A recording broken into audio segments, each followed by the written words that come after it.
Ahojte prezmeniaci, vítam vás pri ďalšom rozhovore na našom YouTube kanáli a takisto, ak počúvate naše podcasty, teším sa, že sme opäť spolu. Dnes tu máme veľmi aktuálnu tému marketplaceov a mojou hostkou je Simona Sumegová, sales manažer spoločnosti Kaufland Global Marketplace. Simonka, vítaj. Ďakujeme za pozvanie. Viem, že teda u vás máte veľa noviniek, čo sa týka tohto, konkrétne teda tými marketplaceov. V februári ste spustili marketplace na Slovensku, v apríli v Česku, tak možno keby sa nám trošku povedala, ako to celé prebehlo ten launch, prípadne aké sú možno prvé dojmy, čísla a výsledky. Určite. V oboch krajinách sme vedome začali veľmi ambiciózne zo začiatku, avšak o nás moc nebolo počuť. Práve kvôli tomu, že nám šlo o nábeh správnych technológií, správnych procesov, aby sme to pekne aplikovali v nových krajinách. No ale samozrejme potom prišli aj rôzne reklamné kampane, televízne spoty, čo určite zákazníci zaregistrovali. Vznikli reklamy na sociálnych médiách a podobne. No a týmto sme sa chceli potom aj dostať k tým českým a slovenským zákazníkom Kauflandu, aby teda sme boli viditeľní. Máme aj nejaké čísla dostupné, to znamená, že v Čechách sme aktuálne okolo 3500 predajcov s viac ako 4,5 miliónmi produktov a na Slovensku je to taktiež okolo 3000 predajcov, zhruba 5 miliónov produktov. Takže myslím si, že úspešne môžeme povedať, že ten krok do stredovýchodnej Európy bol správny. Celkovo tá téma marketplace je taká možno, nechcem povedať, že kontroverzná, ale veľa tam tie shopy zvažujú proste výhody, možno nejaké rizika. Vy ako vlastne sa u vás na to pozeráte, že ktoré sú tie hlavné možno benefity, pre ktoré by mal vôbec e-shop uvažovať o tom predávať cez marketplace? Tak Kaufland Global Marketplace ponúka takú ideálnu infraštruktúru pre našich predajcov práve na rast a získanie nejakého postavenia globálneho hráča na národnej a medzinárodnej úrovni, bez toho, aby nejakým spôsobom musel vynaložiť nejaké vlastné zdroje a dlhodobú prípravu. Ponúkame v podstate prístup k novým cieľovým skupinám, nielen teda na domácom trhu, ale aj v zahraničí. Ponúkame expanziu do zahraničia, ktorú podporujeme aj tým, že mnoho aktivít preberáme na seba, ako vlastne externú marketingovú aktivitu, spracovanie platieb, prípadne aj nejaké zákazníckú podporu z úrovne číslo 1, takže snažíme sa vychádzať tým našim predajcom čo najviac v ústrety.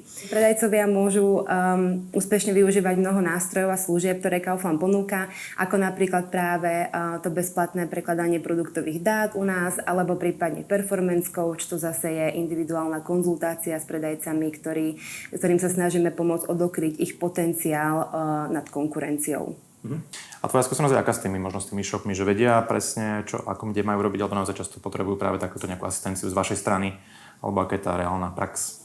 Veľmi závisí, o akých predajcov sa jedná. Samozrejme máme aj nejakých nováčikov, ktorí úplne nemajú skúsenosti s marketplaceom, tak tá podpora samozrejme z našej strany je vyššia, ale zároveň máme aj predajcov, ktorí už sú úspešní na rôznych našich konkurenčných platformách, ktorí už vedia, ako s tým marketplaceom pracovať. Zároveň my vlastne ponúkame aj podporu u nás pre našich predajcov v českom aj slovenskom jazyku. Je to telefonická podpora, e-mailová podpora v rámci pracovných dní. Takisto organizujeme rôzne webináre, na ktoré sa môžu naši predajcovia bezplatne prihlásiť. No a zároveň máme plno materiálov s užitočnými tipmi a radami práve v našej Seller univerzite, čiže univerzite pre predajcov, ktorá je vlastne verejne dostupná. Okrem toho máme slovenský a český obchodný tím medzinárodný, do ktorého vlastne patrím aj ja. A vlastne aj našou úlohou je priamo podporovať týchto predajcov, aby prebehli čo najlepšie tým procesom a zároveň s nimi optimalizujeme dáta, prípadne riešime s nimi tú expanziu do zahraničia. Takže vlastne napríklad nejakou výhodou aj v rámci tohto je to, že náš marketplace ponúka aj tú kontaktnú osobu, na ktorú sa práve ten predajca môže obrátiť a prípadne sa môže nechať poradiť. Jasné. V prípade záujmu, že chcem nejakým spôsobom vyskúšať si predajta cez vašu platformu, tak aký je vlastne ten proces, či už tej registrácie alebo vôbec zalistovania produktov, možno keby som trošku popísala step by step, že ako to celé prebieha. Určite. Ono v podstate tá registrácia u nás prebieha relatívne rýchlo, pokiaľ ten predajca nám doloží všetky potrebné dokumenty, ktoré musí, to znamená nejaká zmluva o spoločnosti, občianske údaje všetkých zástupcov spoločnosti, výpis obchodného registra a podobne. Vlastne ten proces krásne prevedie toho predajcu krok po kroku. No a ako náhle tie všetky potrebné dokumenty doloží, tak ten proces na našej strane tej aktivácie účtu je maximálne pár pracovných dní. To znamená, že napríklad keď ten predajca začne predávať v pondelok, registruje sa v pondelok, tak vo štvrtok je schopný už predávať. Keby si možno ešte potom popísala tie ďalšie kroky vlastne po tej registrácii, teda aby teda reálne sa tie moje produkty zobrazili v tom vašom katalógu a reálne som mohol začať predávať? Určite. Ono v podstate prichádza registrácia zo strany predajcu, na našej strane prichádza tá aktivácia účtu. No ako náhle ten účet je zaktivovaný, tak predajca môže začať listovať svoju ponuku vo svojom portále a musí si ten portál postupne nastaviť. To znamená, nastaví si prepravné skupiny, vytvorí si tú ponuku, ktorú tam chce do toho vložiť. Možno aj neskôr sa budeme baviť o tom, aké sú tie možnosti zalistovania. No a následne, keď to tam urobí celé, vyplní právne texty. Tam je dôležité zase, aby tie právne texty boli vždy v lokálnom jazyku toho konkrétneho marketplaceu podľa platnej legislatívy a samozrejme aj v súlade s našimi obchodnými podmienkami. Ako náhle to je v poriadku, ja vždy hovorím, že ten portál mu tak zašmolkováte, lebo je celý modrý a na konci má tlačítko vlastne zverejniť svoju ponuku a tým pádom je live a môže predávať.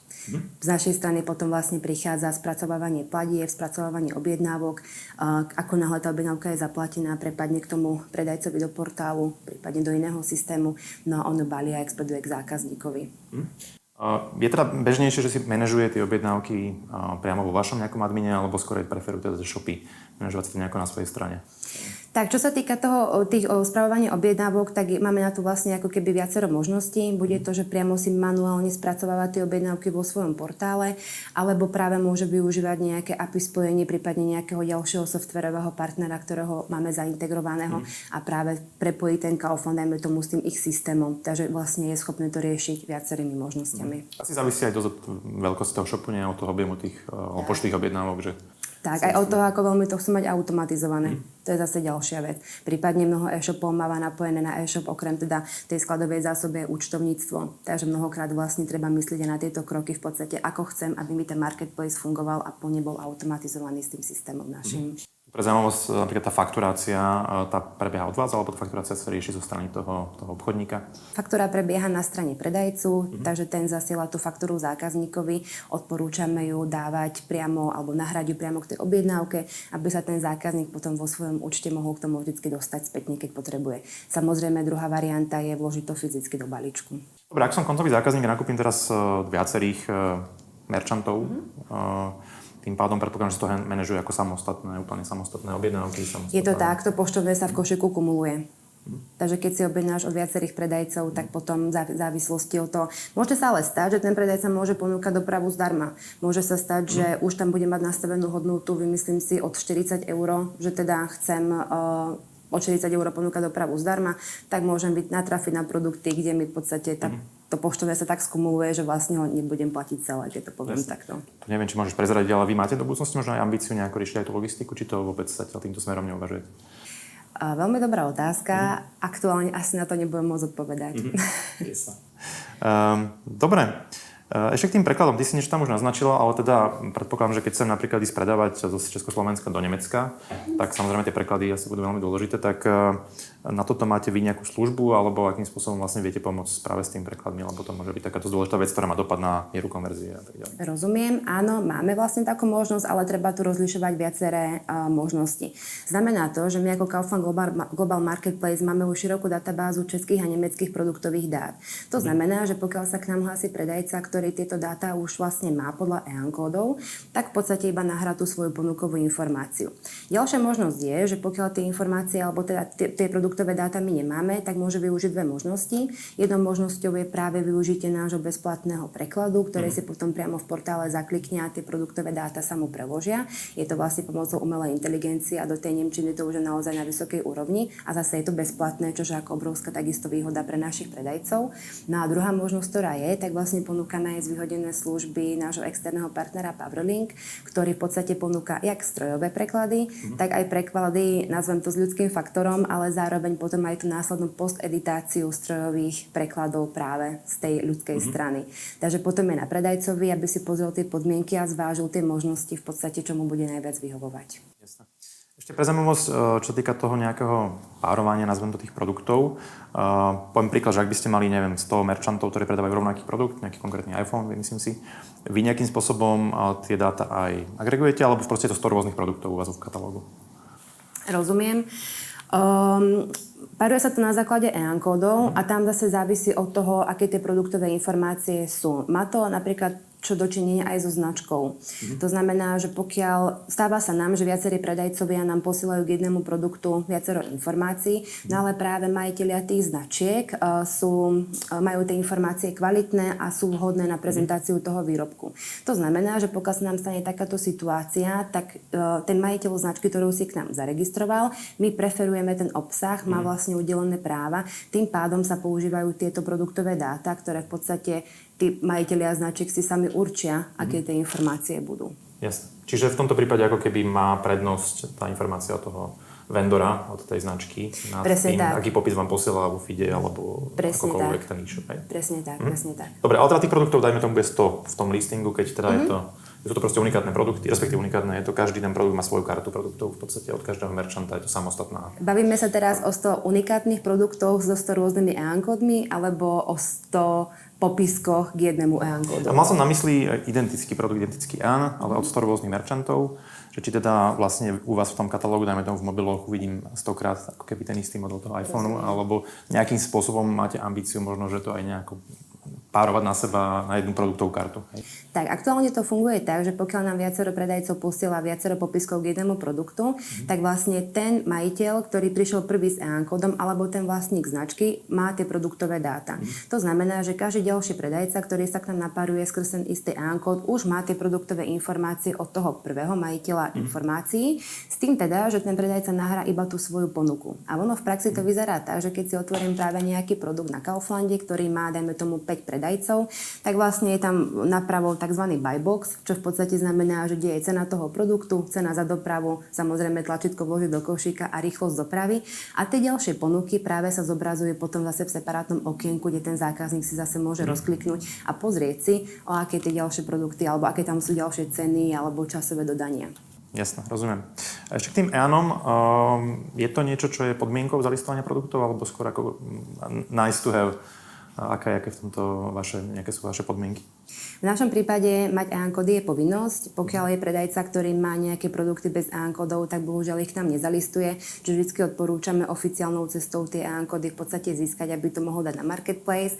No a samozrejme EAN kódy u nás práve, ako som spomínala, uľahčujú listing tým našim predajcom. Práve vďaka tomu, že využia tieto informácie a spoja tie informácie dohromady. Takže na základe toho EAN kódu sa nám to potom páruje. Dobre, ešte možno sa trošku povenujeme tej integrácii, alebo vôbec ako sa zalistovávajú produkty z jednotlivých e-shopov ku vám. Možno keby som trošku priblížila celý tento proces, ako prebieha, funguje. Určite. Ako sme sa bavili o tých EAN kódoch, ktoré sú vlastne povinným parametrom, tak tie uľahčujú listing našim predajcom. No a môžu sa k nám zalistovať viacerými spôsobmi. Jeden spôsob je práve API napojenie, práve na Kaufland medzi e-shopom toho predajcu, prípadne skladovým systémom alebo nejakým účtovným systémom. A druhá možnosť je využitie práve tých softwarových spoločností alebo agentúr, práve buď cez API, alebo využitím CSV feedov, ale CSV feedy dokážu naši predajcovia vytvoriť aj sami. Máme šablóny k dispozícii, v podstate podľa ktorých to ten predajca je schopný vytvoriť. No a poslednou možnosťou je manuálne tvorenie tých ponúk a produktov. To je potom priamo v tom našom portáli online, aj to pre všetky tie marketplacy rovnaké. Jasné. Dobre, teraz keď sme sa pozreli trošku na jednotlivé segmenty alebo teda produktové kategórie, tak môžete nám prezradiť, aký je váš záber, či pokrývate všetky kategórie, alebo máte to nejak vyselektované, alebo vôbec možno pre ktoré segmenty alebo kategórie je podľa teba Kaufland Marketplace vhodný ako kanál? Tak, či už napríklad jedná o nejaké nové šaty, elektronickú zubnú kefku alebo bicykel, tak ten zákazník to u nás na Marketplace vždycky nájde. Nám sa jedná o to, aby to portfólio produktov bolo naozaj široké a ten sortiment bol obsiahly, aby ten zákazník nakúpil na jednom mieste v podstate všetko, čo potrebuje. Zároveň také top kategórie sú hlavne nepotravinársky segment, ako napríklad športové vybavenie, nábytok, domácnosť, elektronika, prípadne aj nejaké domáce potreby. Jasné. Dobre, teraz uvažujem o tom, že aké tých predajcov vôbec k vám vlastne môžu ísť. Čo v prípade, že dajme tomu som aj výrobca, alebo mám nejaký svoj brand, svoj produkt. Je v tom nejaký rozdiel, čo týka spolupráce, alebo vie možno využívať nejaké ďalšie možnosti ako vendor, ako značka? To je práve ako keby, jak som spomínala aj predtým, v podstate pokiaľ k nám ide predajca ako výrobca alebo má tú značku konkrétnu, vlastne takisto má nejaký certifikát, osvedčenie, ktoré nám poskytuje a my vlastne tohto výrobcu urobíme vlastne vlastníkom produktových informácií, v podstate tú značku založíme, tým pádom oni budú mať istotu, že ako náhle ďalší predajca príde s tým ich produktom, tak tie informácie budú kvalitné, vhodné na prezentáciu obsahu, čiže nejakým spôsobom sme schopní zabezpečiť nejaké práva obsahu pre túto konkrétnu značku. Ale snažíme sa ku všetkým, alebo respektíve ku všetkým predajcom pristupujeme rovnako v tomto zmysle. Jasné. Dobre, čo v prípade teda, že dajme tomu, chcem spolupracovať, možno mám nejaké komplikácie pri či už registrácii alebo zalistovaní. Ty si už naznačila teda, ale možno by sme to mohli ešte upresniť, teda, že ako je to s tou lokálnou podporou, možno pre slovenských, českých merchantov. Máme vlastne telefonickú linku v pracovných dňoch aj pre českých, aj slovenských merchantov, samozrejme aj pre nemeckých, pokiaľ by niekto chcel. Takisto fungujeme e-mailovo, takisto, ako som spomínala, organizujeme rôzne webináre, zúčastňujeme sa rôznych veľtrhov, práve ako hlavne my ako z Československého obchodného týmu medzinárodného, kde sa naši predajcovia s nami môžu stretnúť, porozprávať sa o všeobecnosti tých otázok alebo prípadne problémoch, čo ich trápi. No a takisto v podstate sa snažíme aktualizovať aj tú našu univerzitu pre predajcov, aby tam mala čo najviac tých informácií.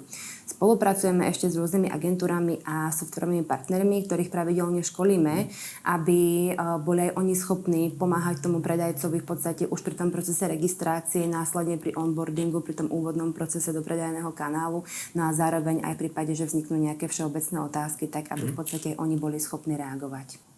Jasné. Keď mám tie produkty zalistované, samozrejme teraz bude môjim cieľom maximalizovať nejakým spôsobom tú vizibilitu a vôbec tie pozície v rámci teda toho, či už vyhľadávania alebo teda listingu, tak sú tu nejaké možnosti, ako možno sa odlíšiť, ako zvýrazniť práve tie moje ponuky vo vašom katalógu? Určite. Predajcovia vlastne môžu zviditeľniť a zvýrazniť svoje produkty na vrch našich webových stránok pomocou automatického bidovacieho systému. Volá sa to reklama na sponzorované produkty. My to voláme SPA, čiže SPA. Nie je to žiadny wellness teda, ale vyslovene reklama. S tým teda, že to funguje na báze PPC a predajcovia vďaka tomu môžu bidovať na určené kľúčové slova a produkty tú jednotlivú reklamu. Zároveň teda si môžu v podstate zakúpiť umiestnenie v našich newsletteroch, bannerových kampaniách na našich webových stránok, aby v podstate čo najviac vyraznili to svoje portfólio alebo ten svoj sortiment, ktorý aktuálne chcú. Máme mnoho aktivít, ktoré sú aj zdarma pre predajcov, snažíme sa intenzívne tých predajcov edukovať k tomu, vyzývať ich, aby to využívali, alebo práve naopak potom aj tie spoplatnené služby, ktoré sú k dispozícii pre našich predajcov. A tie sponzorované reklamy sa prejavujú teda v searchi, alebo aj v listingu, alebo oboje?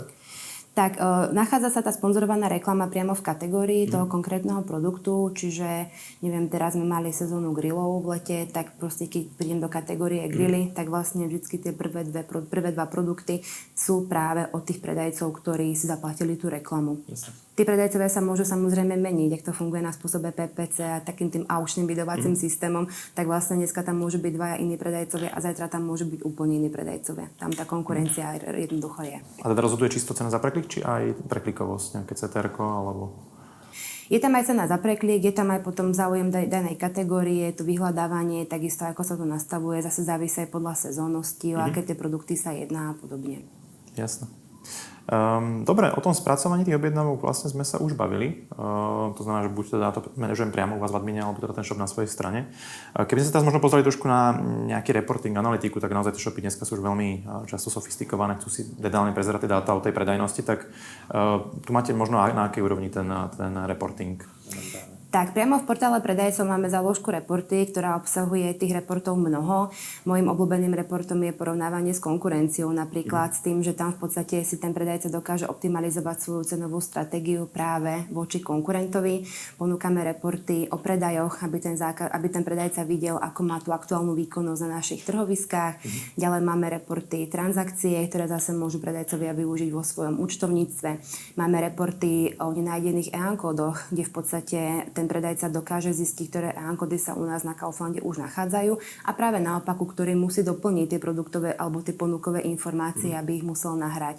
Takže tých reportov tam máme naozaj mnoho, ktoré sú bezplatné, dokáže si ich ten predajca sťahovať kedykoľvek potrebuje, je to v jeho réžii a okrem toho teda, že sa mu to zhromažďuje priamo v portále, ako keby priamo v záložke, tak zároveň mu to chodí na ten adminovský e-mail, cez ktorý je vlastne registrovaný na Kaufland. Jasne.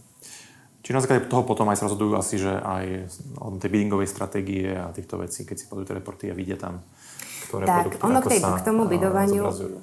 tak ono k tomu bidovaniu, tam sú aj nejaké podmienky, ktoré ten predajca musí splniť, aby vo finále mu to dávalo význam. Napríklad, ako som spomínala predtým ten buy box, tak v podstate je dôležité, aby ten buy box mal vyhraný, pokiaľ má tam konkurenciu viacerých predajcov. Ako náhle ho má vyhraný, tak môže bidovať tie produkty na tie kľúčové slova. Ako náhle ho vyhraný nemá, tak vo finále sa mu tá reklama ani nezobrazí. Jasné. Dobre, ešte možno, ak nás počúvajú nejakí marketéri alebo agentúry, ty si niečo spomínala už teda o tom, že máte nejaký partnerský program, tak možno keby som trošku povedal o tom viacej, že ako funguje tá spolupráca, možno aké sú tam eventuálne benefity pre tých partnerov. Určite máme vlastne agentúrny program, alebo takisto poskytujeme aj máme rôzne partnerské agentúry. Je to zhruba okolo už 100 medzinárodných firiem, aj určite aj zo Slovenska. S tým teda, že akákoľvek agentúra, akýkoľvek freelancer alebo teda živnostník, ktorý chce odporúčať Marketplace ako ďalší predajný kanál, môže vlastne s nami spolupracovať s tým teda, že musí byť schopný zabezpečiť tú súčinnosť k tomu onboardingu, k registrácii, prípadne k tým všeobecným otázkam. Samozrejme, my sa snažíme stále vzdelávať alebo školíme práve naše agentúry freelancerov, aby toto boli schopní zabezpečiť. No a je tam aj vlastne výhoda aj pre toho predajcu, aj pre tú agentúru v podstate, že agentúra za to získava tiež provízie za úspešne odporúčaného predajcu. Jasné, rozumiem. Dobre, keď sa možno pozrieme trošku do budúcnosti, tak naozaj ten trh sa vstupom práve marketplaceov dosť mení, aj v regióne, aj globálne.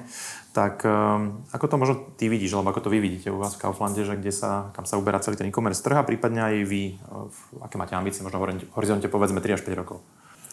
Tak, my chceme zákazníkom poskytovať dokonalý nákupný zážitok pomocou práve širokého sortimentu, atraktívnych cien a hladkého nákupného procesu.